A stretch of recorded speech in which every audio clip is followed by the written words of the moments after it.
Okay, we're good, Carl? We're on? We're on? Baby, let's go.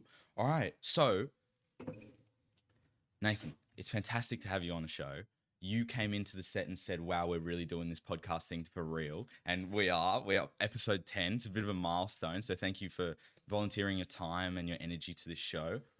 Very early on in this show's existence, though, when Carl and I were first thinking about doing it, I told you at the gym and I was like, listen, I'm thinking about starting up this podcast. What do you think? And you said, dude, go for it. And while you've got the confidence now, do it all. Set it all up, buy all the gear, start pumping out episodes and strike while the iron's hot. And I took that advice because I was a bit slow to get going. And I was like, he's right. While we've got that fire inside us, we got to go, right?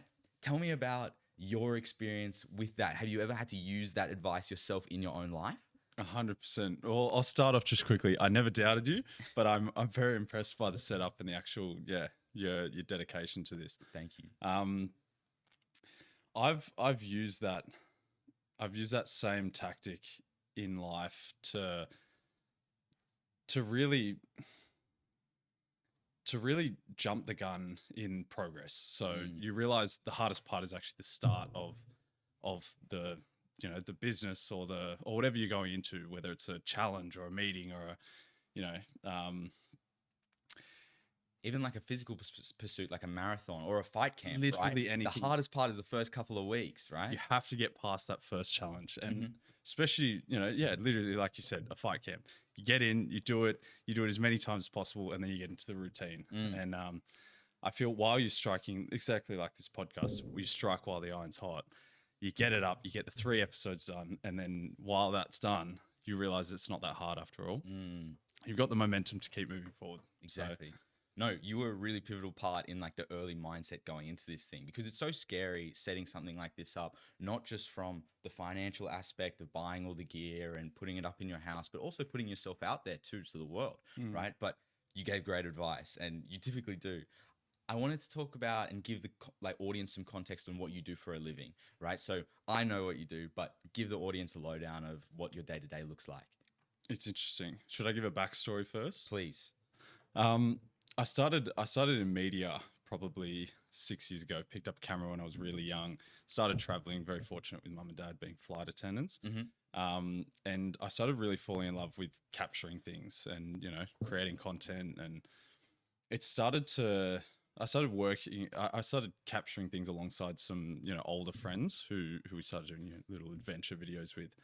And that spanned out to where I bought my first camera. And from there, I remember, I'll skip a little phase, but I remember getting my first paid job, and I realized how crazy it was to make $50 an hour instead of $24 an hour at Kmart. Yeah. And that's where I realized that there was something beyond just the creative side of the fun side of media. And I jumped into the full world of videography and started going, full steam ahead. I remember quitting Kmart. I burnt the bridges. So my only way out was to go full steam ahead with this. A lot of people around me didn't have the belief in me that I could do it. And that's where, kind of like I said with starting this podcast, you just burn the bridges, you get it up and running, and you run as hard as you can until you get enough momentum that's actually sustainable. And then, I started to really figure out how media had such an important part in marketing and, going beyond just actually film and content. And then the digital age rush came, and started realizing what you could do with the media that was actually so important. And I started transitioning a little bit this year to marketing and building up my network around a few interesting industries. And then, that's so cool. That's so cool. What's your favorite part of the process? Because I feel like your industry, there's so many different components to it. There's shooting content live, there's the editing and post-production process, but then there's also the marketing, which you've been, diving into a little bit more this year. What's kind of, your pride and joy? My pride and joy, as much I'm trying to step away from the camera. I do like being behind the camera, but there's certain projects that I like, which I will still stay behind the camera for, which is the marine industry. Okay. I love shooting boats. It's super, super random, but I'm majoritively in the marine industry. So boats, yachts, sometimes super yachts. That's so cool. It's still a lot of work. Yeah. But yeah, that's my pride and joy. Mm. But yes, shooting that is fun, but stepping away and on an alternate side, for me, my pride and joy is also marketing and scaling businesses. So I'm trying to step away from the media side, grow a team, and really start working on new age solutions for businesses. And not just developing the advertisements or the media for a company, but essentially acting as a consultant to lift the entire business up, right? Which is, so much more of a value add. Hey? Well, that's also where I started realizing my skills were actually in more of a consultant way, because even though sitting close to all these brands I've worked with, which is super random, but I've worked with practically every industry and brand you can think of.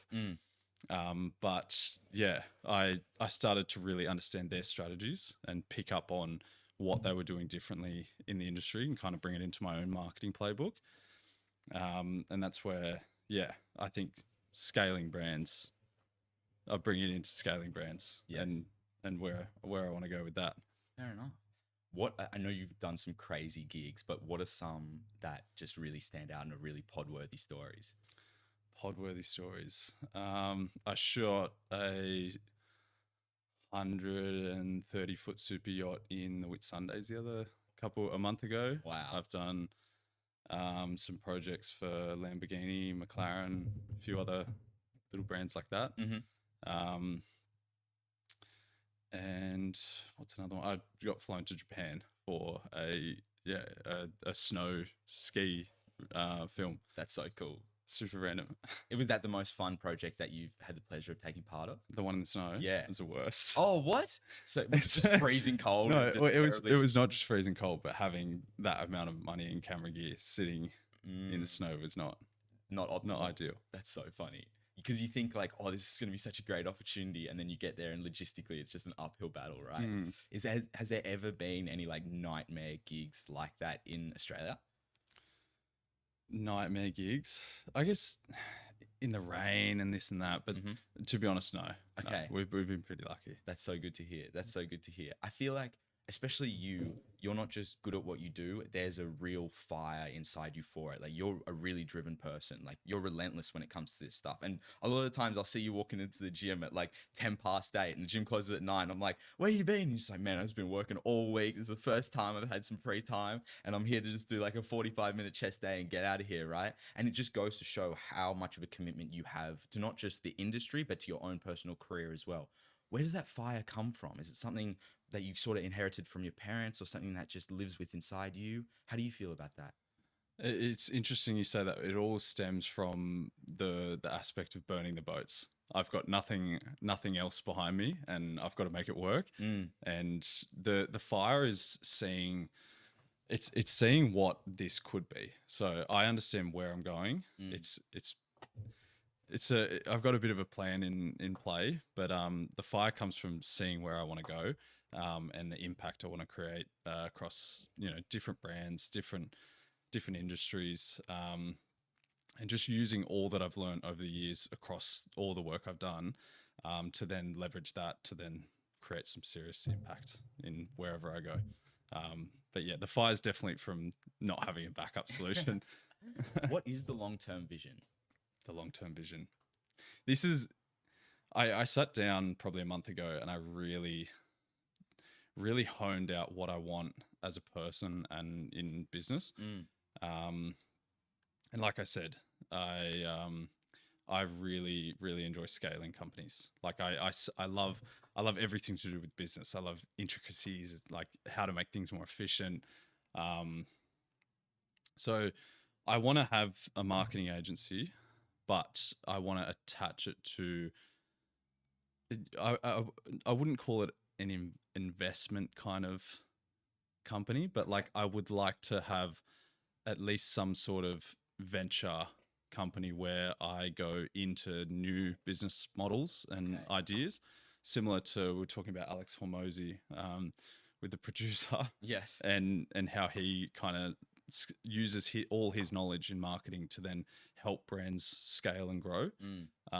So I've got a few new business ventures I'm looking into with a few different people, and then looking how I can use the 6 years of knowledge from being so close to a few leading companies to then use that knowledge and build something new and exciting with cool people. You talked about your experience enhancing your skill set, being around these bigger companies and people who have been in the industry and for a long time. They've taught you lessons that you've been able to go and apply.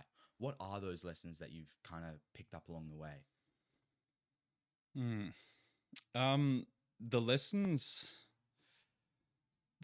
I guess they're just micro lessons. Like they're little things on how people create strategies and what they think of, and, idea generation, and just by watching the internet and stuff like that, and watching what a lot of these global brands and smaller brands do, and just bringing it back to how they actually created it, and the strategy behind it, or even the fundamentals behind it.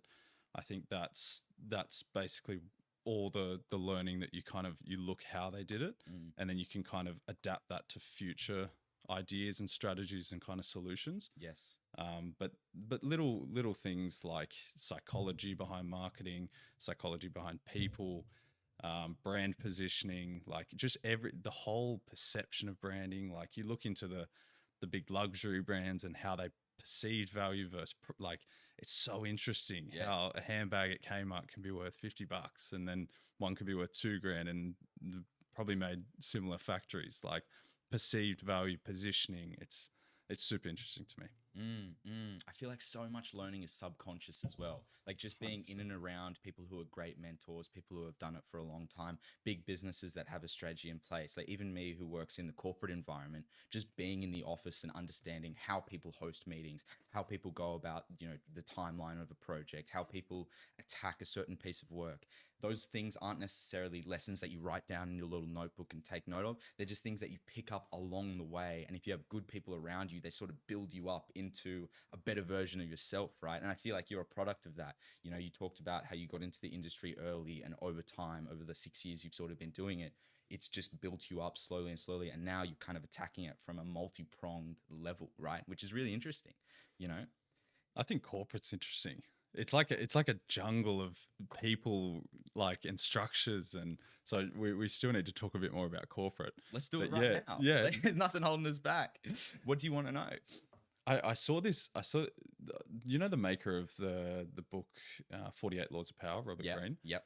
He talks so interesting about how people don't underestimate the values of kind of the jungle per se in corporate structures, because at the end of the day we're operating in kind of like still a nature way, but you're put into kind of an environment that breeds like conflict and hierarchies and competition and like you said, just the intrinsic things you learn from people. And even regarding to say power or say like psychology, you watch people do things, they might not even know they're doing it, but it's in reflection of just nature. Yes. And how you see that in the corporate structures of people. Tell me about that. No, you're so Am right. I going to turn the No. This is a really good question. And like, that's especially I work at a large company, and when it comes to large companies, you have people that have been in positions for a long time, and there can kind of be a bit of bureaucracy that comes with that. They have certain people that they enjoy working with, that maybe they've worked with at other companies, that they bring on board at the new company. So it's kind of like, as you said, we're essentially in this new age digital system with evolutionary biology built into our brains, right? So people are still making decisions based on their own ego, their own motivations, right? But, they're kind of doing it in the facade of the company, right? And that's not everybody, right? It's, you have certain people that prioritize different things, right? But it's interesting that you bring that up, because we're wired to think a certain way, feel a certain way, react in an emotional human response, right? But that's not necessarily always the best outcome for the company or the project that we're working on, etc., right? And that dynamic is really hard, because you have to essentially separate your ego, separate your own desires and your own drive from what you're working on, and as well as how you communicate to the rest of the team too. It's essentially a grand balancing act between, because I talked about this with Grace. We had a girl named Grace on the last episode, and we were talking about being yourself at work, right? And it's kind of like you're trying to be yourself, be as true to yourself as you can possibly be, because you don't want to dim yourself at work. You want to be who you are, which is one of the most important aspects of being human, right? So you want to be true to yourself, but then you also want to perform the best that you possibly can. And that's that conflict between performance and biology that kind of like plays out in the real world. And as you said, they're these giant, complex organizations. It really is a jungle. And people often talk about the corporate ladder being a ladder, but it's not a straightforward ladder. It's this chaotic, just absolute, forest. Jungle is a perfect way to describe it. And, everyone's trying to get ahead, trying to climb different trees, trying to sort out different ways to the top. And, and there's so much noise that goes on about it, because, let's take that jungle metaphor. Everyone's trying to get to the top. Everyone's trying to climb certain trees. People are trying to cut other people's trees down. Oh, yeah. People are telling other people that this isn't the tree that you should be climbing. You should actually be doing this, right? And especially me as a young person, a lot of people give me advice into where my career should go, what industry I should really be in, what job role I should be looking at, what company I should be applying for. And, people sort of put their own expectations of themselves onto you, right? Yeah. And then it's also one of those things where they know that you're good, like if you're doing good work, and so they want you to come into their team because they know that you're going to all be biased, and you've got to be so conscious of who's moving where and what their motives are, and especially just even in business or in personal life, the way they'll hold you to either their standards or their vision for you or their kind of like idea of what they want you to be if that benefits them. So it's this whole game of like tiptoeing around what you want and what the company wants. And I even find it interesting because at the end of the day, you're all a part of an organization that's striving in a capitalist way. Like it only functions because of capitalism. Like it's no matter what, it has to drive forward. Otherwise your roles and everyone's roles go down. So you guys are kind of in this functional unit that's like going through all of that havoc and then still driving this like big unit forward.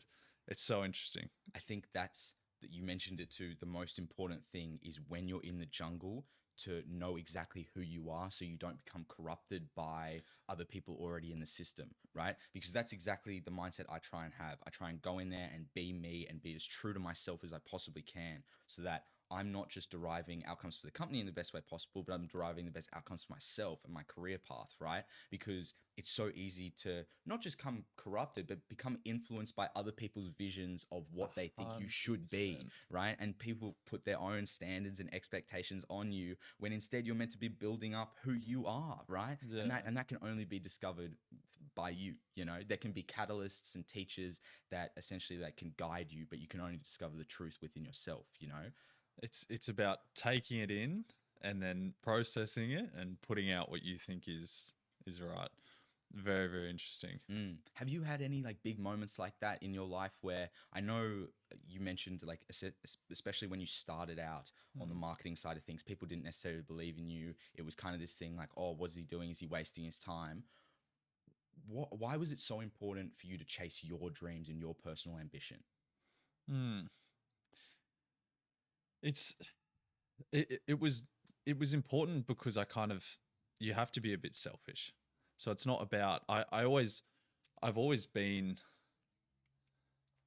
motivated by what I want and how I'm going to get what I want in a very positive light. Yes. Like as everyone should be, because when everyone's focusing on them, like bettering themselves, you'll get a better reaction from society. Exactly. Because then everyone's their best self with each other. But yeah, I've always just strived for what I want, and I know, there's goals that I set, and there's things that I want to achieve, and I feel like we've only got one life, and it'd be stupid to waste the gift that we have, legs and arms, and the ability to travel and where we live, and it'd be stupid not to strive for the goals that you want, and then be a good person as you go, but you have to be a little bit selfish in that regard.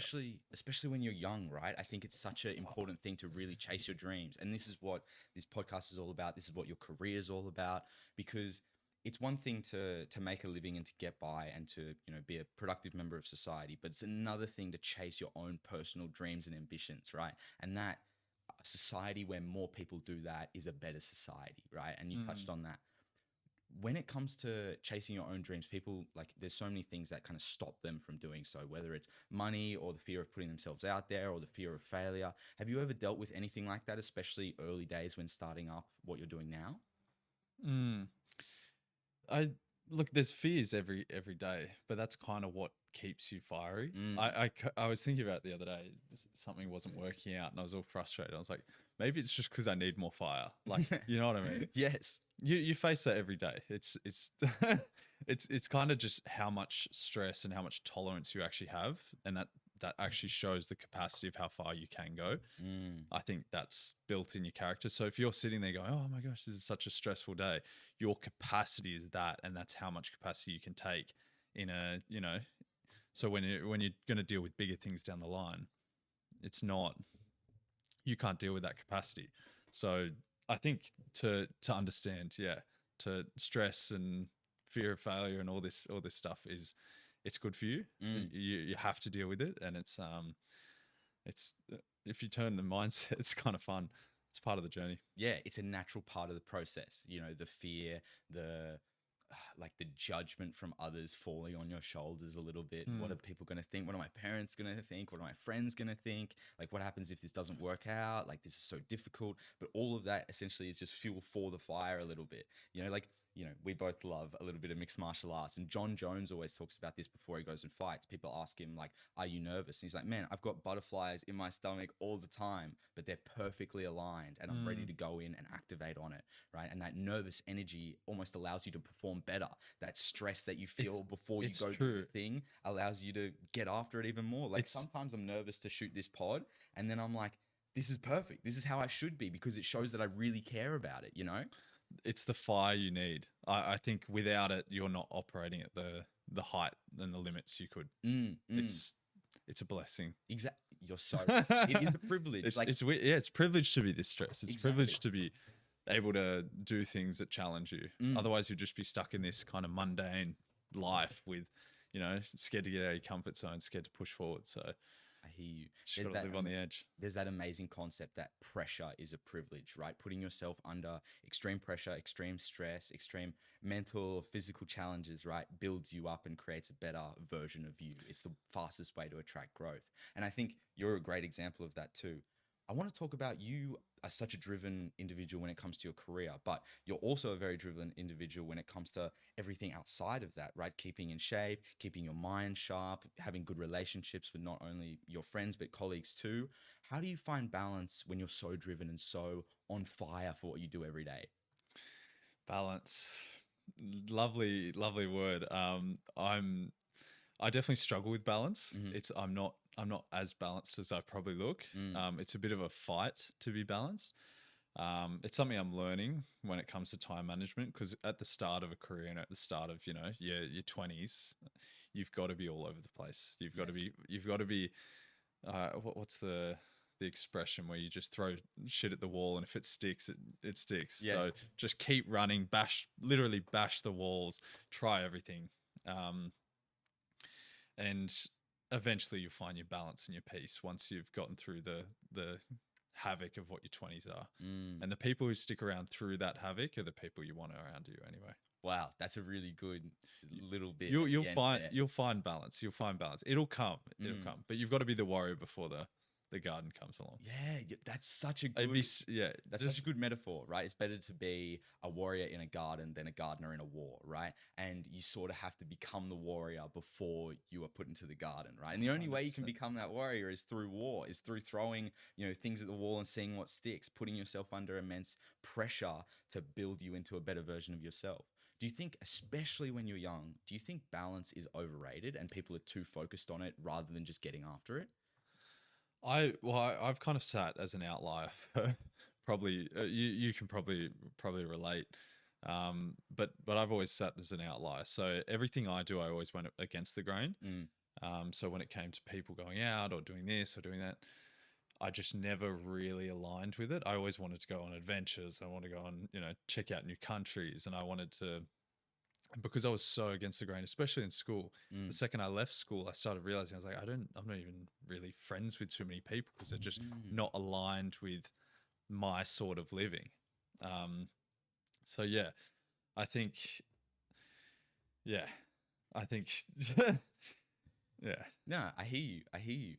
When it comes to this is so tough as well, because I feel like when you come out of high school, there's a lot of pressure on, and then going into uni for people who do go on to uni, there's like pressure to keep those friends from high school, pressure to keep those friends from uni, and then you're going to have friends that you're eventually going to meet in your career, and then you've got like three different sets of friends, and maybe they don't necessarily line up to who you are today. And people always talk about, like, you always see influencers online and stuff saying you have to cut off toxic friends, you're the a product of 5 people that you spend the most time with, right? Do you think there's a balance in that?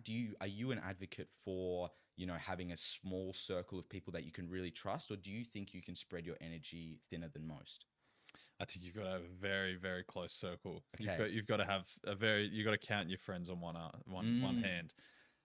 Because you don't have the energy to give to everyone. And if you're giving half energy to everyone, you're going to get a very, weak relationship, and it's not going to go far. It's not going to be strong.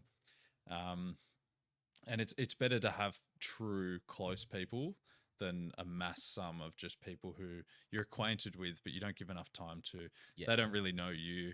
They're only there for kind of filler spots in your life. And I think it's very important to choose who you surround yourself with as well, making sure that, their beliefs and their goals are kind of aligned with you as well, because it will push you forward. And like, the more you hang around people, you will align with them, whether you like it or not. So the 5 people around you have got to be pretty strong. Yes, indeed. Do you think society today has made it harder to make those deeper connections? I think social media has caused a massive, confusion with friends and following and all these influences, and it does cause a bit of fake relationships through that kind of chasing more and more. That's a whole nother topic of benefits of, social media. I've got a few mates who have got a large following. Yes. But yeah, I think it does cause a bit of a fake and a struggle with jealousy and tall poppy syndrome, and people, even close friends, you're kind of like, oh, what are you doing? Like, what are you posting that for? And yeah, it's I think it creates a bit of a weird environment that causes less close relationships. That's so interesting and such good insight, because I don't have any friends like that. Like, all my friends are just regular social media users, I guess you could say. They've got maybe like 400, 500 followers, right? Did you ever know someone who was like that? They had 400, 500 followers, and now they've got 100,000. And have you seen changes in their personality and the way that they approach life? It's hilarious. Yeah. One of my best mates, won't drop his name. I've been really close with him. So I introduced him to the world of media and stuff like that. And he's from out west. He's like a prime. This is probably the best example you get out of this. He started off, and now he's got 100,000 followers. Wow. And like he's opposite. So I've got an office in North Sydney.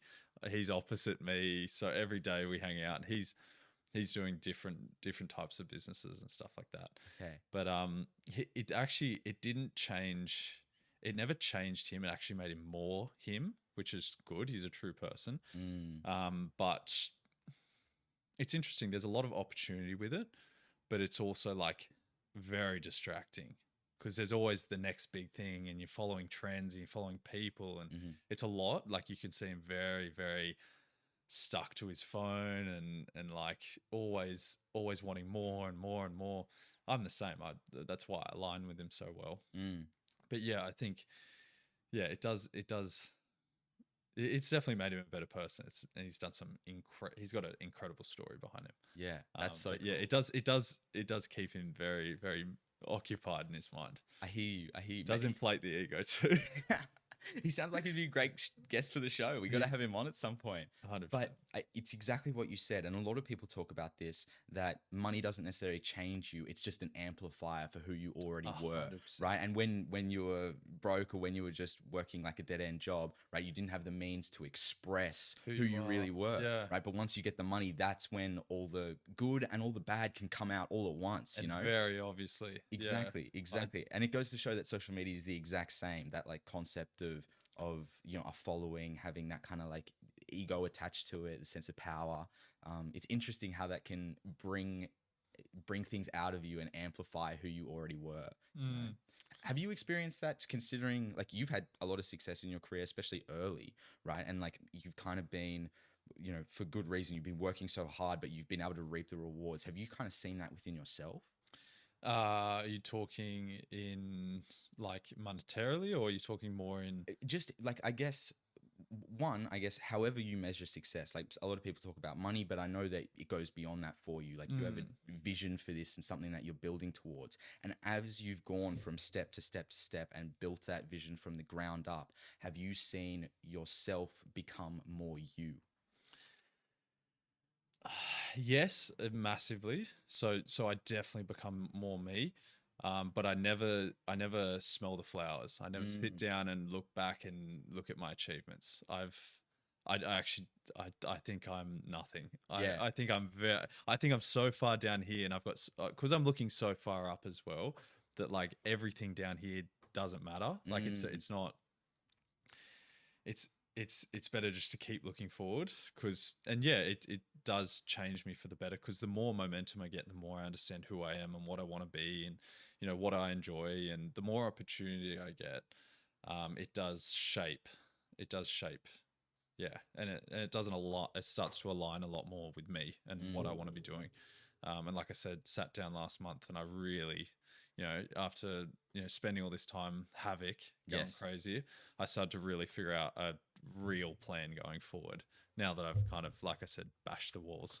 So it's definitely put me into a better version of myself, and I'm grateful for especially the mass humblings I've had. I've been humbled so many times by clients and people and problems, and it crowns me as a person, especially when you get a few early, not successes, but like experiences, especially experiences I've experienced through media and through a lot of the clients I work with. You get kind of the taste of that life, and you get humbled very quickly after, knowing that I've got to work my way up there. So yeah, that's such an interesting perspective, because it's so easy to get a big head like early. Oh, so right? easy. Yeah, even in the corporate world, like I found myself being in a rotation last year, because I'm on a grad program, and I was in a team which was very high performing, and we were always like, you know, at the forefront of what the company was doing. And it wasn't I didn't even earn my spot to get there. I just got lucky to get that rotation, right? But when I started hanging out with, you know, the CEO, the CFO of the company, in these meetings with them, you know, talking through like essentially like problems that the whole company faces, not just a small little project or a small little team anymore, it kind of gave me like, oh, I'm really important, I've got a big head, right?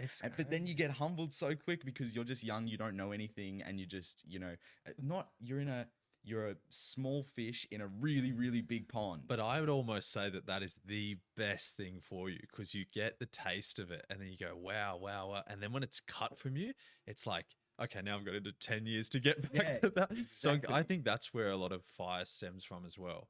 So I think you need a massive ego for a little bit.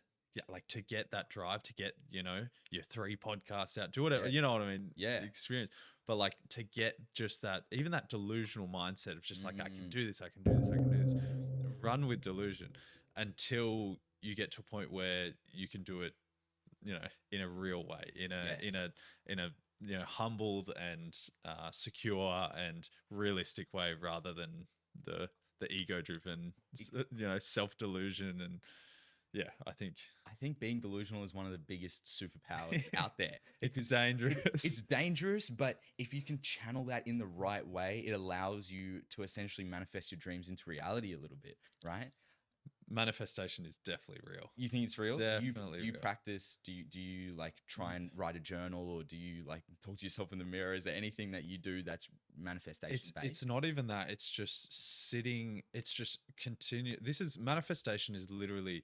It's not some hack or it's not some like thing you say in a mirror. It's just the more you think about something you want on a day to day, like on a day to day basis, Yeah. you get to really start to pick up opportunities, and people might say something and then it aligns with that opportunity. So you take that opportunity. So it's literally just putting that thought or that goal in your forefront of your mind so that you can then open up to opportunities that will give you that, because it'll help you look for that. So if I'm wanting to become, something in, say, the marine industry, and then I hear about an opportunity with someone who's really big in the marine industry, and I hear about them, I'm like, oh, well, I'll contact them. Or like it gives you the thought for action. So it gives you that kind of instinct in the back of the mind to go, oh, that's an opportunity. That's an opportunity that aligns. And then everything like that. It's about having that foundation that you can capitalize upon, like that foundational belief in yourself that I'm meant for this, I'm going to succeed, and it's just a matter of time. And then that essentially allows you to build on top of it, and means that reaching out to that person in the marine industry is so much easier because you already know what the end outcome's going to be, Yeah, and it's opening your mind to start looking for those opportunities on autopilot. I think that's interesting. There's studies that say people that believe in themselves are like 10 times more likely to succeed, right? Because it's just that personal belief. And I don't know, like, again, I'm the exact same. Like, I don't do anything like super like physical when it comes to manifestation. It's more something that's just internal. Like for me, I feel like this podcast being a success is just an inevitability. If I keep doing episodes, keep getting better, keep developing my character into someone that's humble but also interesting to listen to, and then continue having great guests like yourself on, it's an inevitability until this thing takes off. And we just got to keep doing the rounds, keep doing the short content, keep putting out these long form episodes. And I genuinely believe that in my heart, in my soul, that this is going to be something that carries me through the rest of my life. I think this podcast is a great foundation to build upon, and who knows what opportunities are going to come from this show, right? But I think it's just something that I love doing. It's so much fun being able to sit down with people like yourself, talk openly about issues that we face day to day, and connect with an audience, connect with other people around the world. It really is a pleasure. It's so special. It's great to express yourself in podcast form, because you get an hour of just untapped, kind of like really direct, insightful. And there's no boundaries on sort of what we can talk about and how deep we go into those topics, because we were talking about social media earlier, and people usually just have like one or two sentences in their head that they're kind of rehearsed, or that they've been told by other people, or by social media or by the news, right? That it's bad for you, that it does this, that it's a form of comparison, right? But we get an opportunity to take 15, 20, 30 minutes to break it down. Okay, like, how did this start? How does this impact me? What are the, outcomes that I'm seeing in my own life because of it, right? And we're able to unpack something so complex with unlimited time and no boundaries, no borders. And I think that's powerful. And I think that's what the world is sort of missing right now. Like, you switch on the news and they've got a 2-minute clip about this, and that, and they've got another 2-minute clip about this, and that, and they've got a 7-minute ad, and then they've got 2 minutes on this, 2 minutes on that. And you never really get a chance to understand what's going on. It's kind of just overstimulation. And that could be the same said for social media too. Well, the short clips and the shorter the format and the shorter the span of our kind of brain, it does cause that micro learning, and it doesn't expand. So it's better to I'm still struggling with it, but it's better to have those long format, in depth, really focused conversations. What is your relationship with social media? It's a really hard battle, because obviously I use it a lot for work, and the problem is that every time I use it, I learn. So I learn more. Yes. And learn more in a good and a bad way. But I'm probably like the most brain rot version of myself, because I'm learning so much, but I'm being induced by the serotonin that's providing. And I see myself a lot day to day just burning out, and I'm like, what is going on? Like, why can I not focus? Because I'd be using it to, text clients, or, using it for real reasons for work, and it would just burn me out. It would just burn all my serotonin, and I'll be all fidgety for the day. And, Yeah. but it sucks because it's weird because I'm learning on it as well, and I'm like studying things and analyzing what's new. But yeah, it's a very toxic relationship. It's No, I something I'm working on. No, and it's for both of us now. It's a necessary evil, right? Yeah. Because like you do it for work, you can't escape it, right? To be able to connect with clients and to understand the industry and to stay on top of the latest trends, you have to be on social media, right? It's inevitable. You can't cut yourself off from it. You won't have any work, right? Especially when I've got no boss to tell me to get off my phone. Yeah. So it's really bad because I can be just laying in the office, scrolling. And technically you're working and you're learning. That's the problem. Yeah. It's a big problem. But yeah. It's the veil of social media a little bit. I feel like it kind of like it makes you feel like you're being productive, especially because our algorithms are so tailored to us. They're like getting good. Yeah, because I'm like, I'll go on Instagram and if I scroll, I'll get like great MMA technique reels or something like, jujitsu moves I never heard of before. And I'll be like, man, this is really interesting. I'm learning. This is so valuable. And then 30 minutes go by and I'm on the most brain rot, silly reels that I've ever seen in my life, and right? It cooks your brain. It does. It absolutely. I was thinking about this the other day. It's not just the overstimulation. It's not just that short form 9-10 second clip. It's the fact that every video essentially elicits a certain emotion, right? And those emotions, especially on social media, are so polarizing because that's how they get views, right? Like on social media, I'll see a video of someone getting knocked out in street beefs or something like that. Then I'll see like a video of a Russian car crash. And then I'll see the prettiest girl I've ever seen in my life, right? And then I'm literally just cycling through these emotions in my brain way too quickly. I'm never meant to experience like mass devastation and like insane levels of happiness 10 seconds apart, one swipe away, right? And then letting it happen over and over and over and getting yourself like used to that, used and going, oh yeah, that's fine, the fluctuations. And that's probably where it causes these like societal depressions and mental health issues, because you're experiencing, like you said, the most insane beauty and then just the most devastating like car crash, and then mixing that with emotional music, and you're playing with your just your serotonin, but like everything in your brain. And how do you be stoic after that? You got to get rid of it. That's what I did. Like 2 years ago, I deleted Instagram because I was just like, I've had enough of these reels. I never really been on TikTok or anything like that. Because I was just like, the emotional slot machine is cooking my brain, and it's really hard to get off it because there's so much good that can come out of it, right? And because, what I do for work, it's one of those things where I always need to be tapped into what's going on around the world, especially now with all the geopolitical tension going on, right? And the impact that can have on markets, right? And so being disconnected from the world in that way is really tough, but I can't do it. It's not worth it. That emotional slot machine that I'm playing with my neuroplasticity in my head is not worth the sacrifice, right? I can't afford it. And this is one of the problems with, not one of the problems, but one of the contradictions of this podcast is we're obviously going to use the socials to grow the show. And as the show becomes more and more prevalent, I'm probably going to spend more and more time on my phone, not just scheduling guests, but also playing a part in the social media too, right? And that creates kind of this duality between myself of trying to separate myself between the phone, but then also to become one with the digital age and to exist on the online platform, right? It takes pure self mastery, trying to and discipline to keep on and off when needed. And now, like I've said this a million times, I feel I don't have the Instagram app. I have to go into Safari and type in Instagram and sign in manually.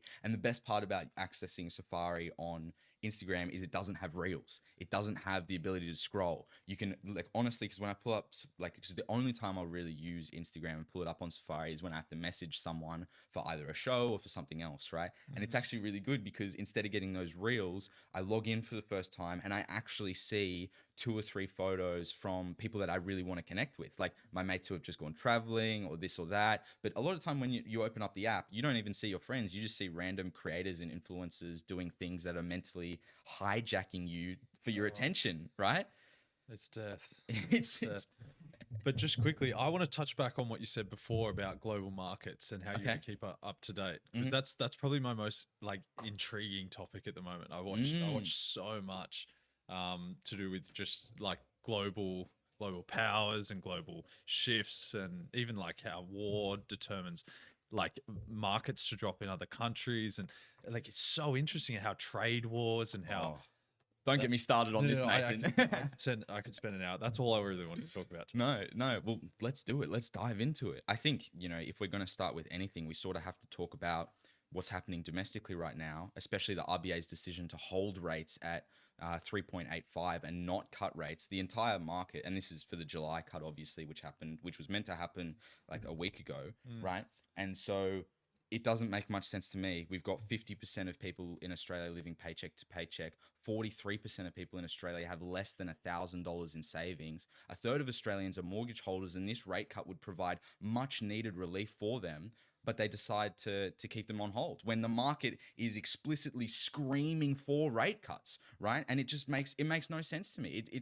It almost feels like they're doing it on purpose to drown the Australian consumer, to drown the average Australian, because all the data is showing that the economy's slowing down. We're in a per capita recession, right? And average people are doing it tough. 80% of families are telling us that they have to cut back on grocery spending, right, in the last 12 months, right? That's showing that people are really starting to feel the pressure of these hiked rates. And this is one of the problems with the RBA in the last, I guess, post-COVID era, is they've been too slow to hike the rates and now too slow to cut them. They kept rates so low for so long, which just stirred this huge inflation bubble, which we experienced over the course of 2022, 2023, and the start of 24, right? And now they've had 13 consecutive rate hikes in a row and aren't providing enough relief for the average Australian consumer to be able to get that interest rate relief, pay off their mortgage a bit quicker, reduce those payments so they can open up a little bit more discretionary income, This is all engineered.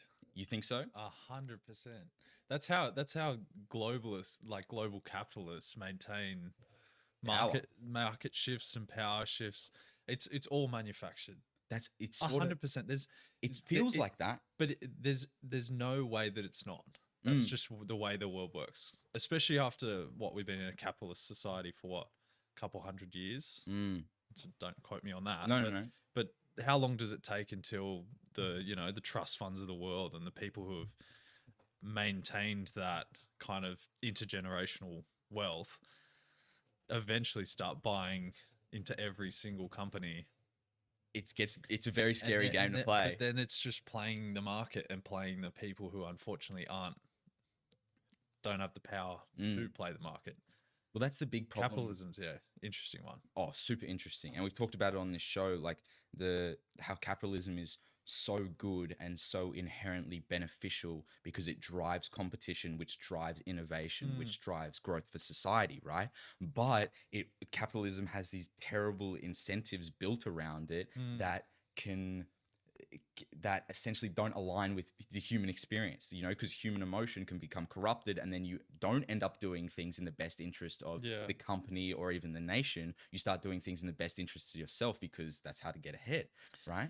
It's hard because you mix that, yes, capitalism, but then you're also mixing it with global superpower countries who are also up against each other in the fight for power and resources, money. And it's all, we're all caught in this little game, and we're just pieces in between because that's how they play the board. Because it's all the reason why we have not Australia, but why the US has such a big army, because they're just hedging against China. If China goes up, we go up. And if Russia steps there, then I need to step there, and then trade goes here, and then trade goes there, and if you stop trade from going here, then I'm going to force. We're just playing all the way down here, and that's why a lot of the everyday people get the short end of the stick. You're so right, because we're literally the pawns on the chessboard, right? And it's not good and it's not bad because they're just it's like the olden day when people had wars and gladiators and things like that. It was just state versus state, country versus country. Now it's just on a bigger scale and a global scale. It's so interesting to hear you talk about this type of stuff. But then mixing that with capitalism and how trade warfares happen and companies and foreign investments and then it's just mixing that all in, and how interest rates work and how the dollar inflates and how like it's this massive just board of confusion. Do you think, you mentioned currency at the end there, do you think cryptocurrency presents a viable solution to decentralize the market in that way and to take power away from fiat currency, which would in turn take power away from the US, take power away from governments across the world, and essentially, you know, create a decentralized market which doesn't allow for things like interest rates or banks to essentially manipulate the market? It allows for genuine free competition. It's interesting because what will happen to the global superpowers if that takes on? Like they will still find a way to have some sort of say or some sort of, you know, movement, and they won't just disappear. If like I cryptocurrency is interesting, but like it won't take the power necessarily too much away from people with armies the size of countries. Like that's where the real power is in army capability. Yes. Which is interesting, but it will, I think cryptocurrency is a viable option for people. Yes. I'm not too educated in it, but it is a movement away from kind of that dollar system. But it's hard because you need everyone to adapt to it and you need everyone to take it on. And then what happens to all the other currency? And then like you'd have to have a crazy global shift. I think AI, that's where the real thing that's going to bring all of this together is AI. In what way? The way it's going to kind of force everyone to unite through someone's going to take the reins of some sort of capability to the next level. But that's another thing. Like it's kind of like how the United Nations wanted to bring everyone together.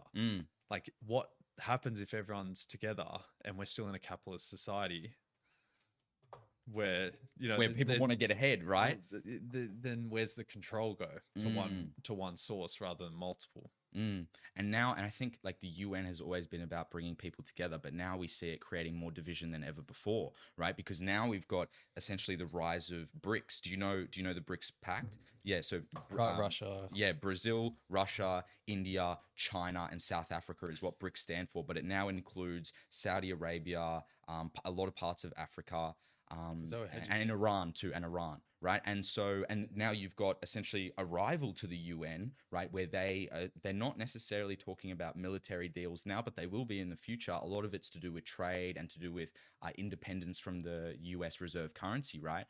But now we're seeing kind of a rival to the UN, and you know, through proxy wars being fought in Ukraine and Russia right now, and then also the Iran and Israel conflict that we're seeing as well, which is being funded by the West, especially the US, right? We're kind of seeing that start to play out. We're seeing two teams sort of form, which is really scary for someone like Australia, where our main defender is the US, but our main economic supporter is China, right? And so it's like, hold on, we're in a really tricky situation here. Crossing both, so we could just be shoved aside. Exactly. But we are everyone's little, I call it little sister, not another name. But we are the little sister to everyone. We're not focused on whatsoever. No. We have no army capability. We're connected to even the United Kingdom. Like we're connected to everyone because we have to. Agreed.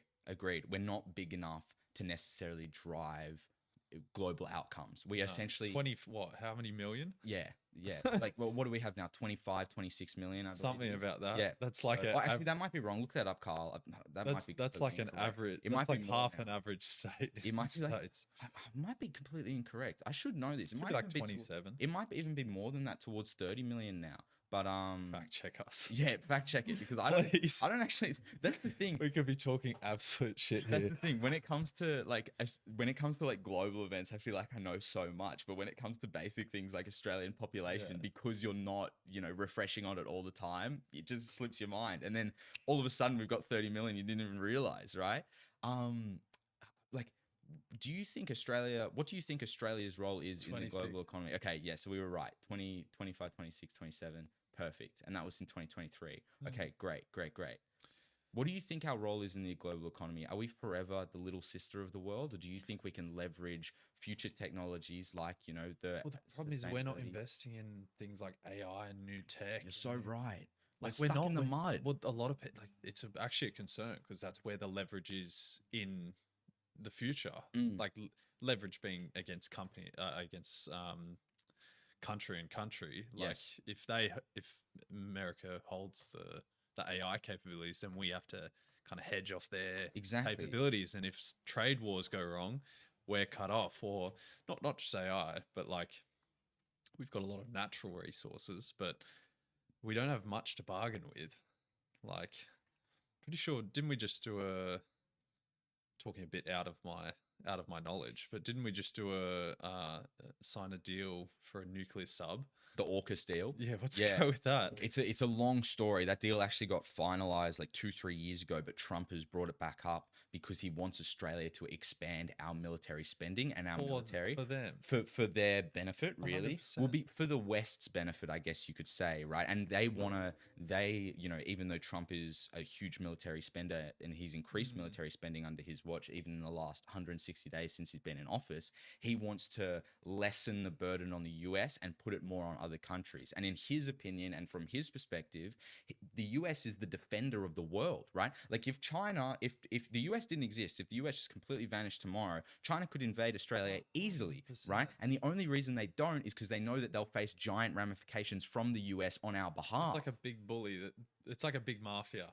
Exactly. Yeah. That's a great way to put it. It's a huge mafia, right? Which leverage, but but it goes beyond that. Like, what do you see the world being without the Western society and, like the other, I understand what you're saying. like, what do you like? Do you think there's a possibility for a global unit? Will that Not cause it? soon. But will that cause even more corruption if one person has complete control, or one entity, or one country? I think the problem is, especially someone like Trump, he's so divisive, right? He's so inflammatory in his language, right? And to him, it's not necessarily about healing the relationships that he has with other countries. It's more about this America First policy, which I don't necessarily completely disagree with. You have a lot of disenfranchised people in America who have, the middle class and lower class, just like in Australia, have essentially been getting cooked by the system, right? Over the course of the last, 100 years, this capitalist kind of manifesto that's carried us through, right?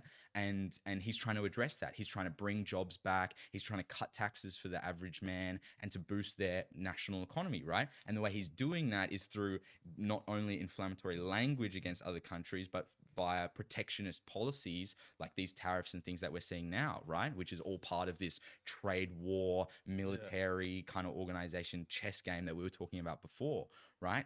But I think what it really takes is I guess a relationship builder, a healer of bonds, and I think Trump in his first term actually did this quite well. He was able to sit in the room with Putin, have genuine conversations with him, talk about trade, talk about wars, talk about the spending on military, right? And actually come to agreements on certain things, right? But I think that's because where the chessboard was, he had to be at that level. He had to be, you know what I mean? When he sees an opportunity to bull run, which unfortunately when they run, it's just whoever's running first. Yes, it's a game of catch up. But if he doesn't run, someone else will run. You know what I mean? Like someone else will power forward. So they'll take opportunities to steamroll someone if you try to be more of a. But this is the problem. That's just rising tension, and that's just leverage, and that's superpowers, and that's how they merge against each other. But it's dangerous because when one gets super up, then it kind of turns, and everyone looks at them. And I like what we're talking about puts us perfectly in this position to bring up what I'm about to talk about next, which is for the first time in modern history, the fall of the West is a real possibility. I feel like, especially with everything terrible happening in the UK right now with their immigration crisis, all the crazy policies that Canada continues to push through, all the turmoil and chaos going on in the US, and it feels like lack of commitment from Australia. Like it feels like we don't even care. Like it feels like we're just kind of just waiting to die out. Like, we're not focused on new industry, we're not focused on new innovation, we're not focused on, building up the middle class and making Australia better and bigger, right? We're more just focused on riding the wave out and making sure that everything continues going, the same way it's always gone. But we're starting to see cracks appear, right? Do you think the fall of a West is a real thing? Do you think we could see that in our lifetimes? It's funny you say that, because when you compare the people in the West and then compare them to people, in say China or other people, The East, I guess you could say. the East, yeah, they're super intelligent. Like they're obviously there's a lot of pretty sketchy stuff manipulation, going on with CCP. I agree. Everything dodgy going on, but they're smart. They're blocking technologies that are dumbing us. There's like they're rapidly expanding in a lot of areas that are going to benefit society rather than, and sure, it's in a controlled manner, but like the West, you look at them and they're just, running around, and they're kind of loose units and very sometimes miseducated. And yeah, it's they lie to their own population. But I don't know too much about, yes, there's declines in the West because of all of this, the food they eat and the media they watch. But specifically more in Australia, I've heard from a lot of business owners who are just fed up with just not just the tax system, but where Australia's going. Like you said, they're not investing in key industries. They're not investing in they're just kind of putting along because we're just kind of sitting on the side of other people's, partnerships and stuff like that. And a lot of people are leaving Australia. Agreed. A lot of people in business and a lot of what they call them, expats. They're just leaving. They're getting out of the system. They don't have belief in the trajectory of the country. And funny enough, as of next year, it's going to get even harder to leave the system. Wow. So they're gonna make it really hard next year. So even I've thought about getting out of Australia. Well, you hear about that all the time. And I think I read that something like 11% of high income earners in Australia post-COVID have left and gone overseas. And they're mainly going to places like, tax havens like Dubai and Saudi Arabia, places. Because if you're not dependent on, the corporate world for potentially... this is true too. Yeah. The UK is set to lose lose 16,500 millionaires in 2025, and a lot of those are going to places like the UAE, the US, etc. Right? And this is the exact same thing that we're seeing in Australia, where people don't necessarily believe in the future of the nation. So therefore, why would they stay? Why would they continue to be a part of it? And as well, it's the middle class society that's driving the tax revenue for the government. So as long as the middle class doesn't have the means to leave, it doesn't matter. Because the top people aren't playing in that game anyway. So exactly. So they're going to try lock you in. But it's interesting because how I started to realize that everyone was moving overseas who are really wealthy is that with the marketing I'm doing, I'm going a bit more international, but so I'm mostly, like I said, in the marine industry, yachting. Yes. $1 million boats, multi-million dollar boats.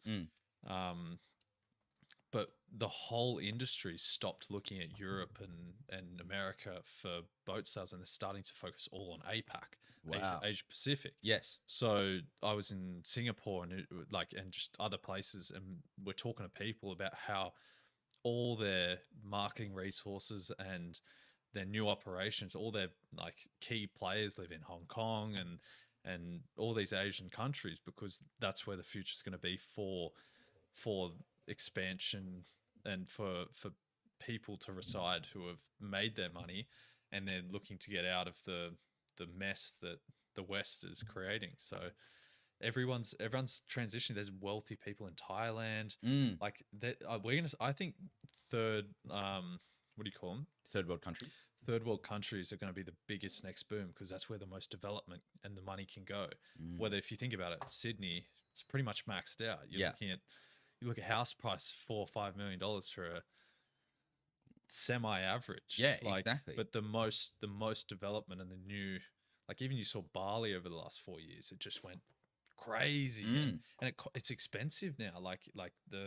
To buy a place and to develop there, So I think where the future is going is everyone's going to migrate towards these Developing nations. and develop them to a point where they are the next Sydney. Because That's so where's the interesting. room to move in Sydney? No, agreed. Like people don't even knock down and rebuild. It's too expensive. Oh. On a $5 million block, $10 million block.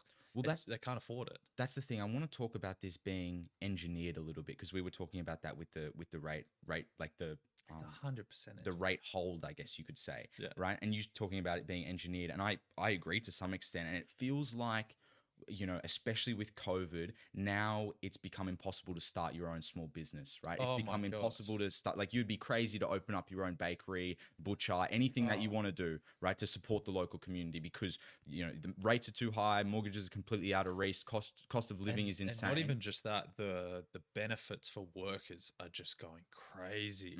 Like the benefits and the entitlements.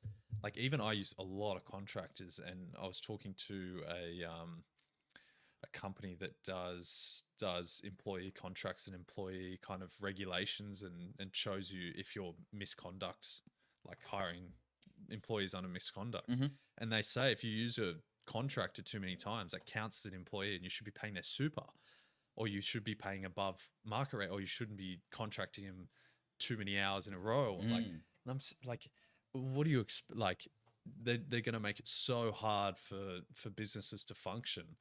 That it's even hiring is going to be incredibly difficult. Yeah, which is not productive for small businesses, but the workforce as well, because now small businesses are kind of disincentivized to hire people, right? So now more people are without work. But it's also because they're trying to push that middle level of business, remove competition, and push it back onto the giants. Yes. Who are mass manufacturing industries. Yes. So it's all on purpose. Like COVID was the biggest wealth shift to move the middle class out, because the second you've got the lower class and the higher class, the gap between it is so difficult to get back up. But before, we used to have a decent middle class.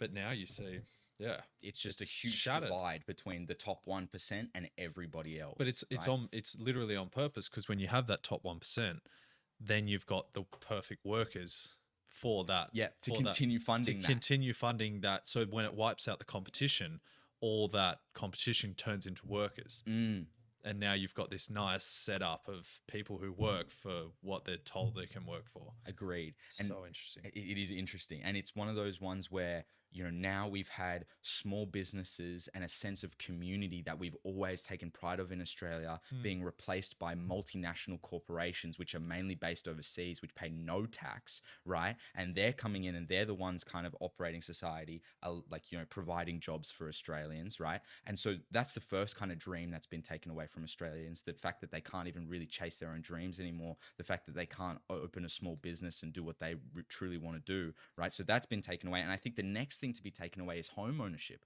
right? Now it's impossible to own a home. This is right? very, very important. And this is insane, because now we're starting to talk about large investment firms like BlackRock, State Street, Vanguard buying Australian residential property and them renting it out to Australians instead of us having, you know, our own stake in our land. And not even just that, the Australian government giving out new development grants to these people on purpose to manufacture this, like to manufacture. And I didn't listen too in depthly of it, but I'm pretty sure we gave out a grant for mass new development. We gave it out to international companies in order to give more homes and provide more homing for the but what they're doing is they're mass manufacturing. They're putting it at the top dollar that they can sell for, and then they're just using them as rentals and long-term incomes, because a lot of the global elites, the whole push is for people to have nothing and just everyone to be kind of renting. So and it's like subscription, right? So exactly same as rent. It's a subscription. You subscribe to everything to a point where your income and your subscriptions are one-on-one. Like, what happens when that is very interesting. It's the exact quote that, like, all those billionaires have been using for years, which is, you'll own nothing you'll subscribe for everything and you'll be happy, right? And that's like that's not the world that most Australians want to live in. Most people in the West like having their own things, their own home, their own four walls, their own possessions, their own business, right? Their own dreams to pursue, right? But that's all just an illusion to say, yeah, no worries, keep your head up high. That you can do this, you can do it. It's a delusion. They give people the delusion so that they keep believing in it, so that while in the background they're churning the tables to not give them the real idea that they're just, like we said, a pawn in the game. And unfortunately, with the power and the dominance they have over industries, you're just playing your piece in this world. It's so scary. It's so scary. It's and scary, but it's also, there's a lot of opportunity. Because if you look at it and you go, okay, the world's rigged, everything's cooked, let me find a way out myself. Exactly. So you either wake up and do something about it, or unfortunately you happen, it's the same in nature. If the tree grows big next to you, it's going to take all the water away from your growth. Yes. So figure out a way to grow, because it's a jungle out there. Yeah. And whether you like it or not, everyone's up against each other. It's competition. You're up against some serious competition. So you better figure a way out. No, agree. Not everyone can make it out. No. And most people, It's not designed for that. most people don't even know that they need to make it out, right? Most people are just content living the lives that they live and not knowing where this is all sort of heading. But I think after COVID, the information that spread was ridiculous. It was the wake-up call It was for the so wake-up many. call. But then, do you know what's funny? Is that now that the wake-up call happens, it's like, obviously they've all been exposed, and oh my gosh, the agenda's real, and all these conspiracies we've heard about, oh my gosh, they're real. But then it's like, boo-hoo, what can you do about it? Yeah, Like, what are you gonna? And then everyone now knows, but it's funny because the elites probably freaked out when everyone found out. But then what do? They cause even more problems in the economy so that you just stay even lower. That's the thing. So it's, oh, you found out? Oh, let me on to muck the around next with thing, right? On to the next thing. It's just like, and that's why our media promotes fear and division instead of promoting things that boost our economy up, right? Because it's always on to the next thing. Like when we found out that the COVID was a byproduct of gain of function research happening in Wuhan that was being funded by the US, and it was essentially all manufactured, right? People know that now, and they don't even care, right? Because we're on to the next thing. We're on to all these insane geopolitical conflicts going on across the world. Confusing people. Oh, look what happened. Look over here. Look look over here. Look over there. Distraction. And just to keep you away from the real truth, which is this is all manufactured and engineered, 100%. right? Here's a soccer game. Here's a big soccer game. Here's a this. Yeah. It's the same as what happened with the gladiators when they used to put on the shows while something really bad was happening. Look over here. Look over here. Exactly right. In ancient Look away. Rome. Yeah. It's manipulation to a T.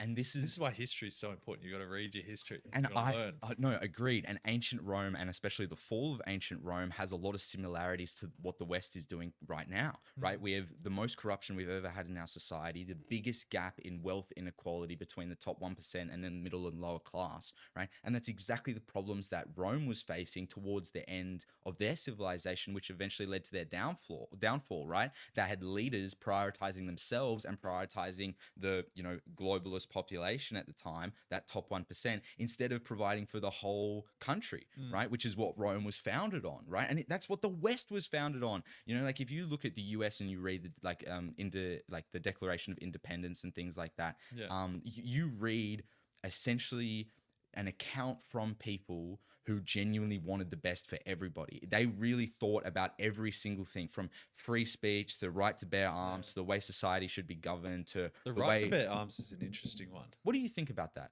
It's an interesting one because it's everyone being in Australia, obviously, and we'll get back to your point after that. But yes, being in Australia, everyone's, guns are bad, guns are bad, guns are bad. I agree to a highest extent. Agreed. The difference is when shit goes down and you've got no capability to defend yourself whatsoever, that's where the freedom comes from. Because if something bad happens, at least you have the right to protect yourself. And there's a difference between having a society and a corrupt society and problems happening. Of course you can have that. But like right now, you can't do anything you can't even hit someone if something goes down because you'll go to court. Yeah.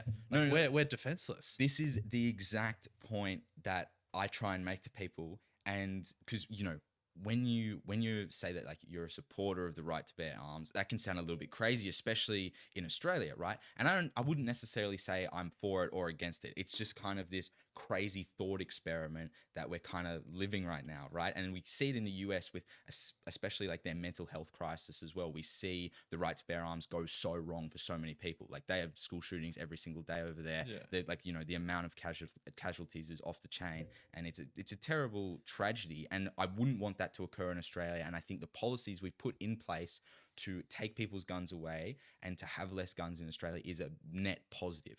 However, when you come up against a totalitarian government and you need to defend yourself, right? And we can't pretend like that's completely out of the realms of possibility. It's starting to be really It's real. starting to become real. And what's also starting to become real is the threat of other countries, you know, like, you know, there's been a lot of unrest and civil unrest recently, and it makes you think, how am I going to defend me and my family if boats are rocking up on my shore, right? And you know, that seems so far away from so many people's minds. That's a hyper Worst case thought, scenario. a worst case scenario. Yes, of But course. on a micro scale, it's like I have no protection over, even if I was in serious trouble for anything, I'll get caught in the system in order to protect myself and what I believe in. So it's kind of like you're getting nerfed. Yes. Does that make sense? No, I On a agree. very micro. Your power's What we been were taken away. talking about is super far fetched, and obviously it's a possibility. But it's like, for people who don't understand the concept, it's like we'll get put in the system for like, and we'll get nerfed from being true, even if we believe in something. So Agreed. Our back to- power gets yeah. taken away and we But- get constrained. it's crazy. But back to what you were saying before, when you were listing the we were talking about the Constitution. Oh yeah. Well, like essentially, I think unpacking this right to bear arms thing is so interesting because it's such a divisive issue, not only in the US, but like, you know, because I feel like it's not a divisive issue here. Like in Australia, we can all agree that the current way we do things is probably the best way to do things, right? Especially considering that we sort of have the same mental health, you know, problems and issues that the US faces. So if we were to introduce, you know, like mass gun laws here, right, that allowed for our population to bear arms, we would probably face a lot of the challenges the US are currently facing. And we don't want that. We want our kids to grow up in a safe environment. We want to be able to go to the mall and go to movies and not have to worry about people pulling out a firearm and just going crazy, right? Which is a serious threat in the US and something I've never traveled to the US, but I think the dynamic there of like, oh, if I get in a fight with someone, they can just pull out a gun and shoot me, right? Whereas in Australia, that's not going to happen, right? Yeah. It's very rare that would happen, you know, so it's a completely different mindset shift. But like, especially when the Declaration of Independence was written and those, you know, those treaties were written, it's one of those things where they understood that the population needs to have power and that the people in power could become corrupted, right? And that could lead to negative outcomes and society needs to be able to stand up for themselves, right? Yeah. And now, as we've talked about, you know, small business is not an option for people in Australia. Owning a home is not an option for the younger generation, essentially. And we don't have the opportunity to defend ourselves or do anything or speak out against the system that we're currently in, which creates essentially this complicit middle class. Yeah, and then you start seeing, you know, we won't go too much into it, but you start seeing new ideas and new like concepts brought into that people don't agree with, but yet we have to agree with them in order to function in society. Push against it. That's another topic for another day. Agreed. But agreed. it's interesting because like to have the Declaration of Independence so bulletproof. That yes, because money and power brings corruption, and to have a society that at least has the laws that are somewhat, I don't know enough about it to be talking about it, but in that concept and framework that you discussed, like to have that as a standard across everyone, even people in power and people are not, I think it's important. No, it's a scary new world. It really is, and one of the scariest things is AI, I think. And I think especially in the industry that you work in as well. So that's where I'm going. Yes. Okay. Do you want to elaborate on that a little bit? It's AI is just it's empowering what you currently do. So at the moment the features coming out, what we know that's out, I guarantee there's some crazy capabilities and military uses For sure. it will be the next biggest possible disruption. And I think the world, you know how we had that big shift once the internet came out? About Yes, of course. The early dot-com bubble, 2000, the dot-com boom. The dot-com boom. Yeah. We're about to go into the phase of the AI boom where businesses are going to wipe out multiple staff. Because I can do what a team of 4 could do by myself with 4 different apps. It's crazy. That is insane. Time savings ridiculous. But this is also a concern for people who, live on a salary and live in a job. Like, what happens when AI learns a whole accountant degree? Yeah.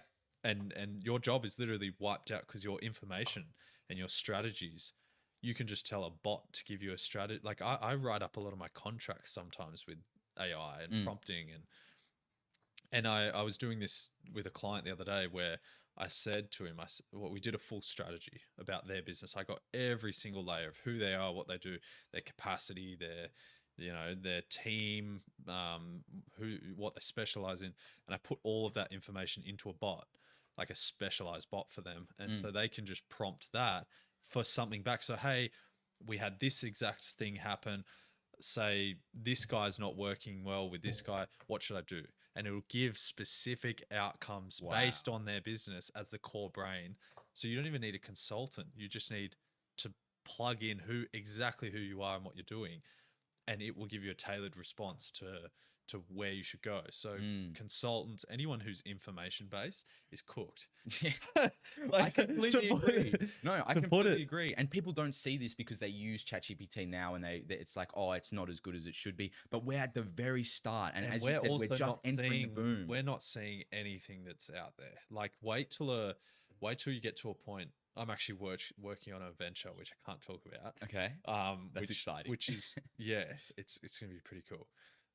Which is based on a bit of AI functions and how the whole idea is, once all you need is to get a database of people's information, so that then you can, exactly what I just said, so that then you can predict certain future outcomes. So as long as you have the information, you can predict future spending and future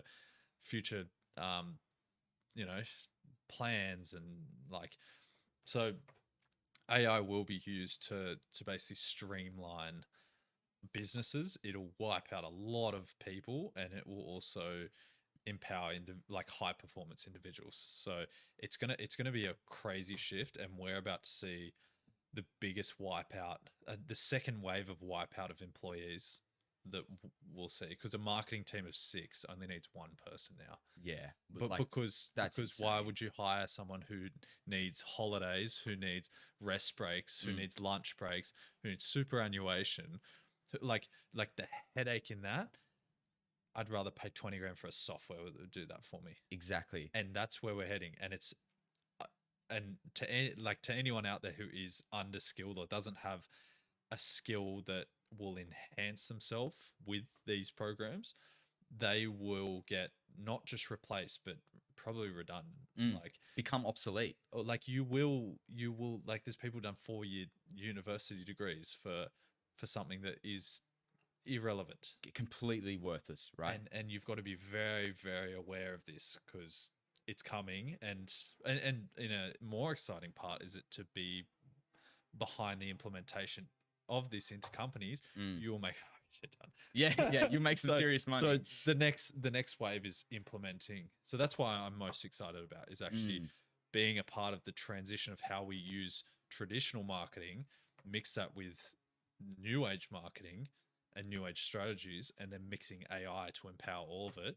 to basically revolutionize certain brands and certain industries. No, I think you're completely correct. I think the economy that we're building, by the time we get to 2035, the entire world will look so different. It will be wait till financial predictions and graph, like even in your job. Yes, it can analyze people. It can analyze who's doing where, who's efficient, why you should be only working 6 hours a day instead of 9, because you're not actually that productive.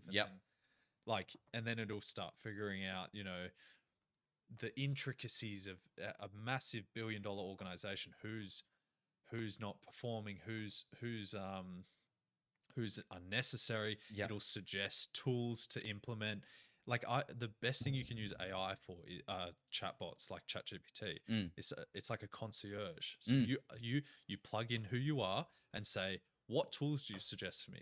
What should I do next? How should I go about this? What's some information I should know to do this? Like it will. You just have to ask it exactly what you need to ask it better. You know, prompt it better. And it will give you it's given me game plans of how I can go 5 years ahead and build your vision into reality. Because I give it where I'm at, what I'm doing, who I've got around me in my circle, you know, even finance is what I'm currently working with, what opportunities I have, and it can give game plans that like really specific. It's insane. It's like, you know, when AI first kind of like came onto the scene, we thought it would replace pretty mundane, meaningless, process-driven sort of work. But now, as you just talked about, it's replacing critical thinking. It's replacing what consultants, financial advisors, anyone that works in the court, lawyers, right? It's replacing anything that's information-driven, like you said. And it's because they're taking those top people, getting 20 of their thoughts on business, putting into one model, and then adapting all of their thinking into your specific problem to give you your specific outcome. So you're farming, you're getting better results from more people, from more tailored focus on you.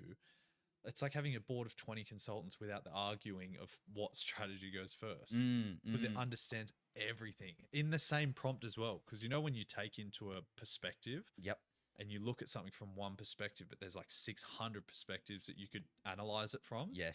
It does it all into that one thing and gives you that perfect perspective that factors in every intricacy that you could possibly think of. It's more efficient than the human brain. Like, it really is. It's just by far, you know, when it comes to being able to like understand different perspectives, approach a problem from you know, a different lens, and being able to adapt that to the end user, right? Through the mimicking of human behavior. It's just like, okay, this does my job better than me, right? And it's just a matter of time until the technology catches up, and it probably is already there. We just don't know about it. It's crazy. Like there's a software called Love Development. Okay. And I'm not even kidding. I created an entire 1 website and 2 app for the new venture I'm mucking around with. Yes.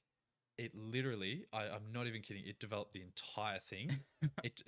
In like 4 minutes, it gave me 5 full pages that are so tailored and so perfect that I actually had a meeting with a website developer and a development company, software developers, and they said we would have charged 23 grand for that MVP.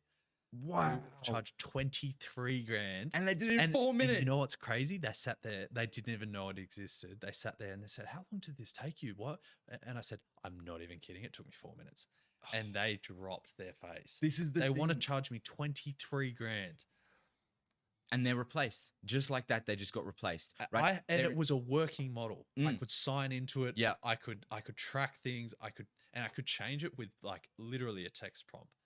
I just gave it and the best part is I asked ChatGPT to give me the perfect prompt. Exactly. And I gave it a brain dump of the entire business plan. Yeah. And I said, prompt me this so that this gives me the perfect prompt to create exactly this. And it did it. And you're doing exactly what you were just preaching about, using the AI tool to your advantage and becoming educated, understanding how it works and using it to your advantage. And let it educate you. Exactly. Like, you need to, don't fight it. Do not fight AI, because you're not going to win, right? This is an inevitable timeline that we're on. AI is going to continue to get better. It's going to continue replacing even things that we always thought were going to exist, like software developers, people that understand code, understand the machine language, right?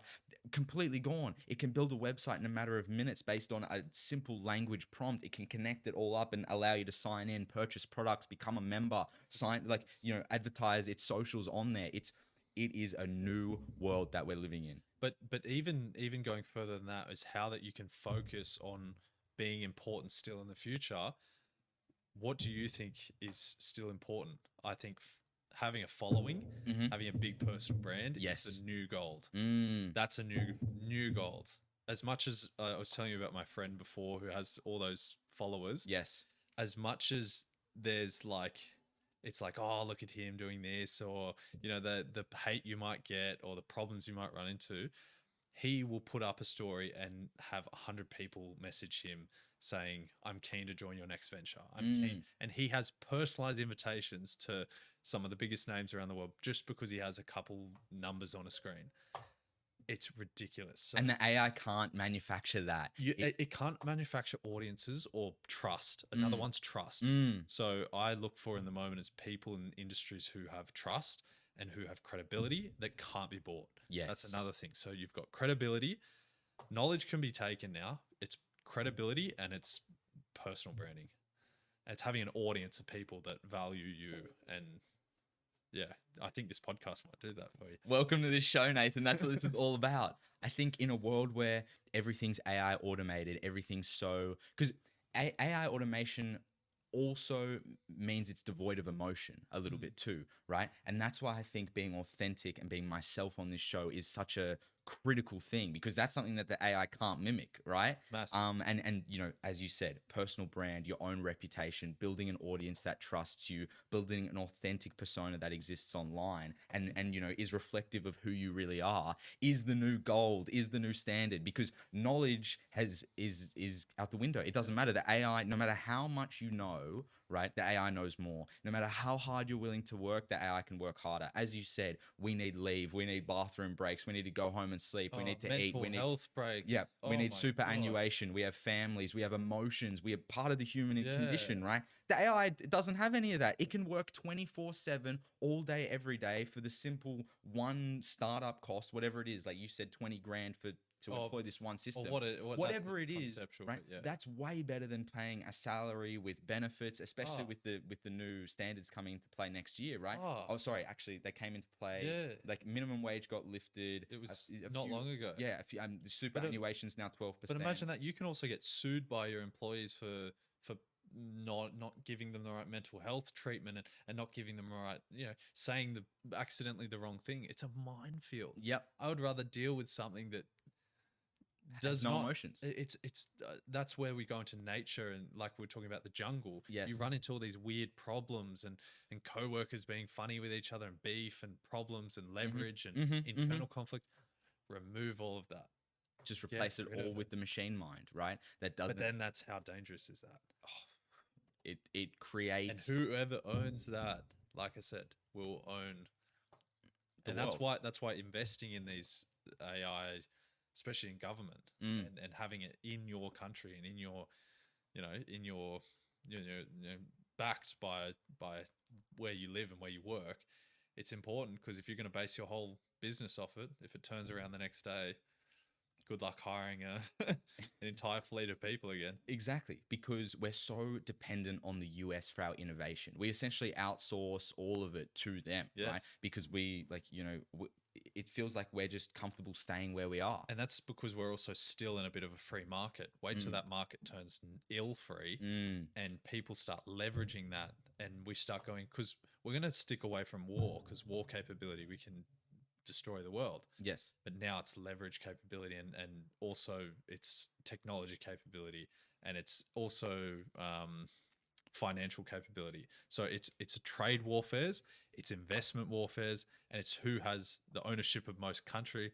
Like, it's so interesting who has the most gold, where's the real value in life? And that's where the world's going to start going. Well, that's and that's what we've seen in this post-COVID era. We've seen Bitcoin fly up to 120K right now, Australian dollars. We've got gold at $3,300 USD an ounce. Like, these are some of the highest commodity prices we've seen in history. Because that's where real value lies. Exactly, right? People are starting to not believe in the fiat system, not to believe in their own governments, but to believe in a future where value is backed by something tangible or something digital, right? And intrinsic as well. Indeed. Have you heard of a company called Kalshi? They're doing like AI adverts and things like that, and they've had some really crazy ones recently.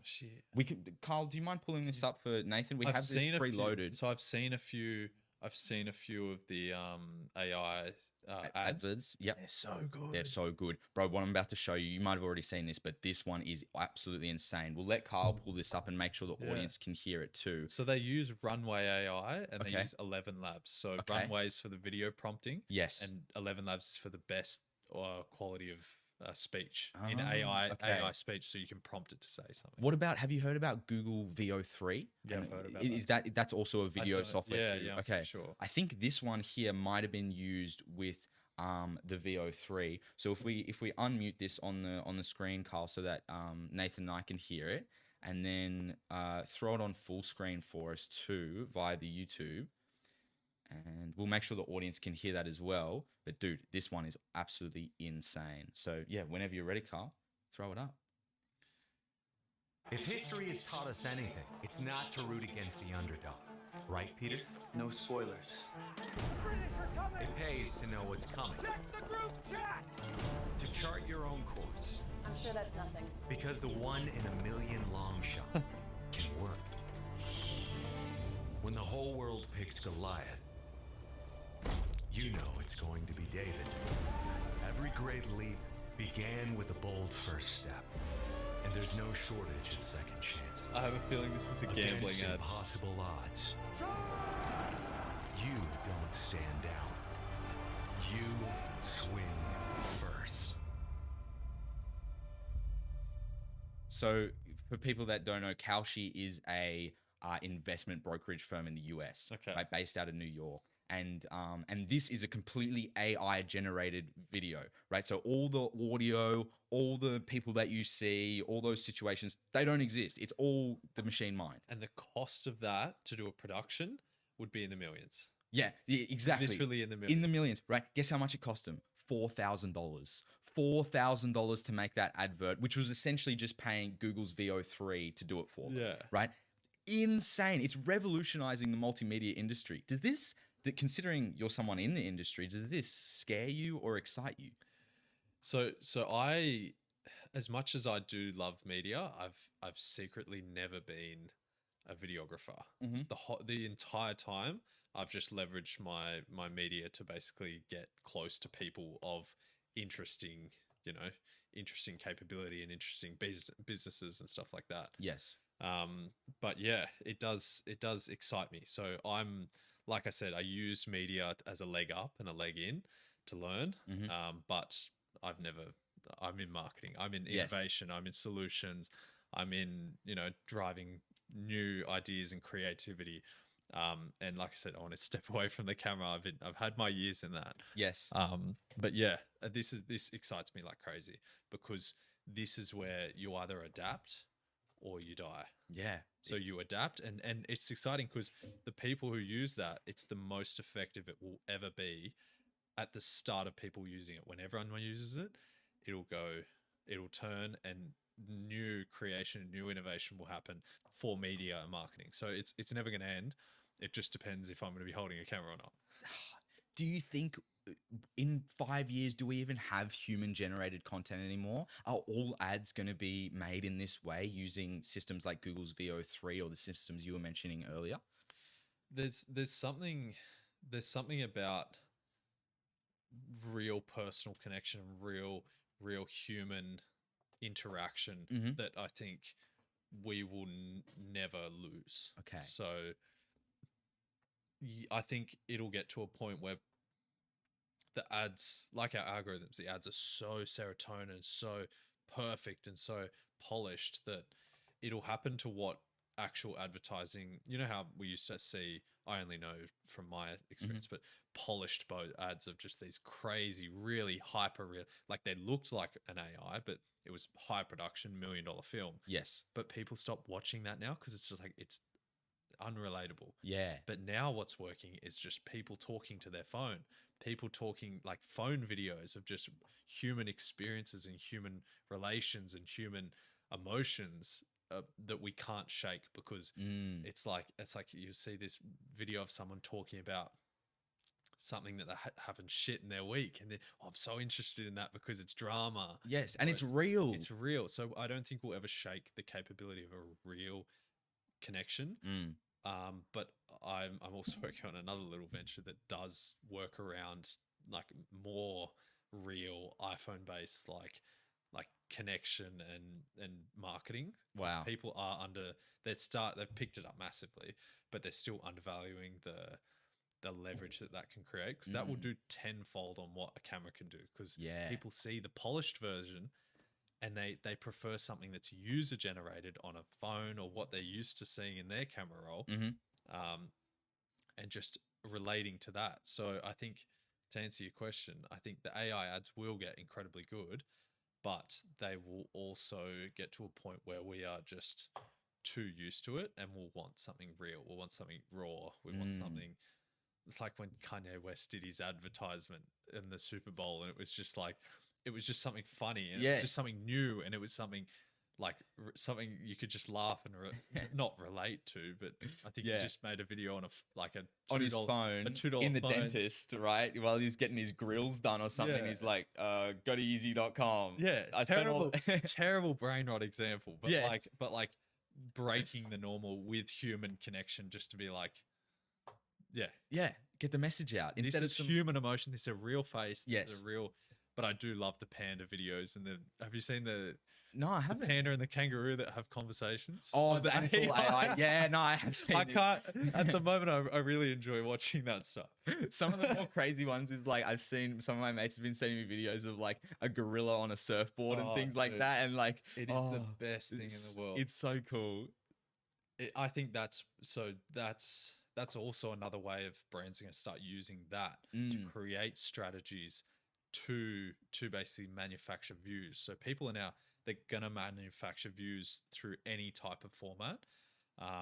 And funny enough, you don't need to relate any of these things to a product until you've got the views. So once you've got the audience, then you can start driving traffic to products. So where the future will go, it'll be confusing adverts driving so much attention and then presenting some sort of product or monetization stream after the attention's grabbed and after the value is given. Wow. So we're going into a new age of media tech. A new age of human civilization, I think, is the only way that I could describe this AI revolution. You know, because in 2035, like we've already laid out for the audience today, there's these myriad of problems, right? From everything from mass redundancies to AI essentially not controlling, but having a larger part to play in media, and then authenticity and, being a real human, really becoming the value and the currency that drives, personal brand and things like, that Kanye commercial where he's like, I spent all the money on the ad for these grills. And so here I am in the dentist, getting them fitted, go to easy.com, right? And that authentic ad, right, is probably better than a crazy AI ad with all the models looking 100%. perfect with his clothes on and his shoes looking all nice. That's the new value. That's the new way to connect with an audience. Yeah. And I think on a more positive life, after our talk of the world, where civilization goes, it's getting better. Even though there's all this crazy stuff going on, if you look at the 1950s, what you had in your life compared to the entertainment and the comfort, and when I'm sitting in a $30 shirt instead of a $60 shirt made in Australia, like we have the ability to become more comfortable, more connected, more global, more educated, more more entertained. We're getting so much more. Yes, there's the downfall for a lot of things and there's problems in between, but we're so blessed to be able to sit in technology that is going to help our day to day, help us, music that comes through speakers, and like everything is getting better because of the revolutionary kind of way of capitalism. Yes. And even though there are downfalls of society and downfalls of capitalism and downfalls of world powers, the standard of living will keep getting better. And even if we are eventually on a subscription model to a house, at least we'll have a massive ability to have a lot more comfort and a lot more security than being in the Stone Age. So we're really not in the worst. I completely agree. Part of them. And I think there is AI, blockchain, bio, CRISPR editing technology future, right? Yeah. This current like crazy technological timeline that we're on. I think there is a utopia that exists at the end of it if we can do the right things, now and in the next Yeah. 10, 15, 20 years, right? Because what we're talking about is complete revolution of how the human economy has existed throughout all of time, right? It's always been, from like an agricultural basis, having a surplus of goods and, being able to provide a service, to now these giant multinational corporations, which hire, like 50, 60% of our working population, right? And then once we move on from that, what's next? Is it more creative pursuits? Is it more meaningful pursuits for humans, like post an AI revolution, right? And I think the only thing stopping the world getting forward to that era of just pure peace and because eventually the third world countries will get developed, there'll be more money, there'll be more opportunity, there'll be more like comfort in everyone's life eventually. But the only thing stopping us from getting to the pure peace, especially when AI revolutionizes the world and maybe a lot of manufacturing gets so cheap that we can eat and we can live so cheap and so easy that we will get to that peaceful era of the world being connected and everyone being kind of bliss and peaceful. But the only thing stopping that is power and corruption and ego. But power inherently, unfortunately, if you understand where nature is and where we come from as human beings, we're still practically animals. Yes. There will always be people who want to control and people who want the upper hand. And until everyone comes onto that one level, we can't live in a peaceful, united world. What do you think the steps are to get there? What do you think we have to do? How do we break the like this kind of like, we talk a lot about like the globalists or the top 1% essentially controlling everything and that divide becoming bigger and bigger and bigger. Is that the inevitability of the timeline that we're on, or is there a way to actually conquer that? I think it's faith and spirituality. 100%. Wow, I never thought you'd say that. What do you mean? That's I completely agree. The only way that you can truly look at someone across all the bullshit and across all the ego and the power and the money and the just anything, like it can be any type of capability, is just to go super far within and understand why you're here, what beliefs and powers, because faith is real. Like there's the yin and yang works, like everything's energy, everything's what you put out you get back. It's funny, like obviously it sounds far-fetched, but no, everything. There's bigger powers and there's bigger, I'm not necessarily too religious, but I understand damn well that if there's evil in the world, there's a God, like there's good in the world. Amen. So understanding, which I haven't gone too in depth of a faith path, but I would like to eventually, because that's where I think the world will really align and understand that, wow, we're not different. We're causing all this conflict and segregation and there's sexism, racism, and all these problems that are manufactured to make us divided, when realistically you look at a kid and you'll sit in a group of people of different shapes, colors, and you start, like, there's no separation then, but it's only when you get older the separation occurs. So once there's unity through some sort of belief and faith and going within yourself, I think there'll be a light path towards that type of civilization where people are connected and, but then, yeah, there's a lot of how does civilization keep being motivated beyond, beyond just the normal motivation to the keep material pushing, world, to keep pushing forward, because that's, like you said earlier in the thing, capitalism drives that envy towards, some people get yachts, some people get cars because of their value output to the system. And if there wasn't that concept, if you worked that hard and you still had an average life, would you work that hard? So I don't know. Well, we've talked about a lot of important things on this show so far, but I think what we're touching on is the most important. The fact that this society and the modern world that we live in has been stripped of its spirituality, right? We've been kind of told that the system that we live in is the end state, right? Like a capitalist society, and being able to earn materialistic possessions and have a big house, have a big car, have the yacht, live that dream life is the end goal. But that hasn't always been the way in a lot of societies and a lot of cultures. The end goal has been to build a faith that you can stand on, have beliefs that you can believe in, and become who you really are. I think there's a fine line. So as long as you have some sort of faith in life and you have value to the work you provide and you stay strong and good to your people, not being like a nice person, being a good person. I think that's where those three balancing acts become, you're doing well in life. Wow. But then again, some people get boats, some people don't. Yes. So there's still a lot wrong in society. But eventually there will be, a solution. But like I said, in nature, there's a big tree and there's a little tree that gets drained to the water. Yes. So, and there's the lion that eats the Gazelle. baby gazelle. Yeah.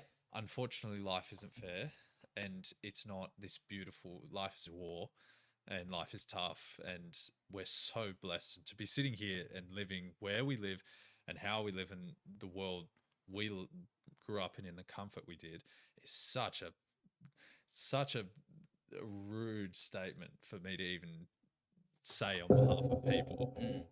But definitely, yeah. No, agreed. It's like an amazing blessing, a huge privilege just to be raised in Australia, to be in Sydney, to be where we are in the world, right? And, to both be healthy, active, fit. Like it really is a blessing and a privilege to have all those things kind of come together, and people shouldn't take that for granted, right? And I think people are, like people don't understand that the power that they have within themselves and around others too. And I think that touches on spirituality as well, like in a world so devoid of emotion, in a world where machines are replacing a lot of our jobs, in a world where social media and short attention spans run everything, the counteract to that is something more meaningful, something above ourselves, something beyond your own soul, something higher. Right. And, I'm a Christian. I could preach about this all day, about how I think not only just the Christian faith, but spirituality in general is the cure to the modern life and the modern world that we live in. 100%. And I think once you have those three pillars I told you about before, being a good person, having faith, and then providing value and working hard. Yes. I think that's when you become a good enough person to then give back. And that's where society gets good. I think you need to go in to go out. And once everyone has figured out how to go in to themselves and become the best version they can be, and be grateful for what they have and work hard for what they have and to be a good person, I think that's where everyone will turn their focus on being good to the world. Agreed. Because breathing life into others is bestowing it upon yourself. You have to be a cup of water for the plant. Oh, agreed. You've got to be selfish for a bit, I think. Also to build that up yourself. You need to build the garden so that the butterflies come. Exactly. And you need to be able to be a provider. So and if you don't work on yourself first and build your own dreams into reality, then you can't help anybody, right? Because you're just another pawn on the chessboard. You need to become something bigger, something better to have meaningful impact. And then you can leverage off the people who will give you that energy, who have become that person, like mentors and things like that. They will then refresh you with that energy so that then you can do that for other people. So that's how I think probably where the world should go. Wow. We talked a lot already about so many things. And like, by the way that you're just, able to articulate yourself on this show so far, you feel like you've lived so many lives already. What's the perfect end state for you? Is this a vision, like when we're talking about the marketing agency and all the projects coming out of it, right? Is this something that's sort of a never ending journey for you? Is this your wholehearted passion, or is there a state where you achieve the highest of heights in there and then you walk away and live a simpler life? I honestly think that there's never an end. I think everything you do in life is work, and whether it's working on a business or working on yourself or working on a relationship, everything is a consistent battle, and it's also as fluid as water. So I think if you can just learn, adapt, keep moving forward, and run like a river, you can power forward in life. And because the second you stop that, the momentum will stop, and you will get caught up in the very first place where you started. So keep running, keep going, and life will be good. That's a great metaphor. That's what Bruce Lee always talks about too. You want to be like water. You want to be formless and fluid, and be able to cover a lot of ground. Adapt to changes. Exactly. Adapt to problems, situations, and I think I want to go into so many different ventures. I love the game, so it doesn't matter what I'm in. I'll be 90 and still doing something. But yeah, I'm keen to play at a high level because I just love the game. It's not about the money or the thing. I just want to build. It's about the pursuit. I want to build something cool. That's all it's about. And leave a legacy, you know, 100%.